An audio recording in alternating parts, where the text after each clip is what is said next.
This is news on WIDERmedia and I'm Mohima Wider. Dr. Zinator Rawlings has called for bold structural reforms to unlock the full potential of African women in agribusiness, trade, and development. These reforms must range from securing land rights and improving access to credit, to increasing the visibility of women leaders and supporting community-based cooperative. Let's watch a video on that. When we're looking at women in agribusiness, we need to consider the land tenure systems in our various jurisdictions, because most of the time the women do a lot of the heavy lifting, but when it comes to the fair wages, when it comes to the rights, they don't own the land, and therefore they can't even use it as collateral.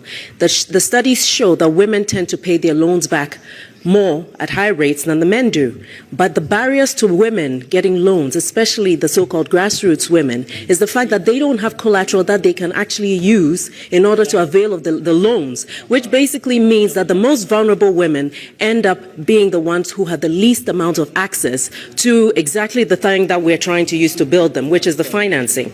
In addition to that, I think that as we look at women in the cross-border issues with regards to the 90%, perhaps we should be looking at a situation where every country at the border posts should have a certain quota of female officers who are customs and immigration officers, to make sure that when women are coming through the border, there is that sense of added protection by the presence of other women there as well. And then, of course, on the more controversial reparations issue, I think that we shouldn't just look at the issue of slave trade as slave trade. We need to look at it as a conquest and people who are taken as prisoners of war. And if we can look at it through that lens, we may be seeing a different way in which we can approach this issue of reparations. Most of those countries, the US and the countries in the European Union and the EU, that built their countries, built it on the slavery, on the blood, on the toil of Africans who were taken against their will. They never had to sign unfair trade agreements. They never had to sign onto contracts that put them at a disadvantage. So when we're looking at reparations, let's look at it in kind as well.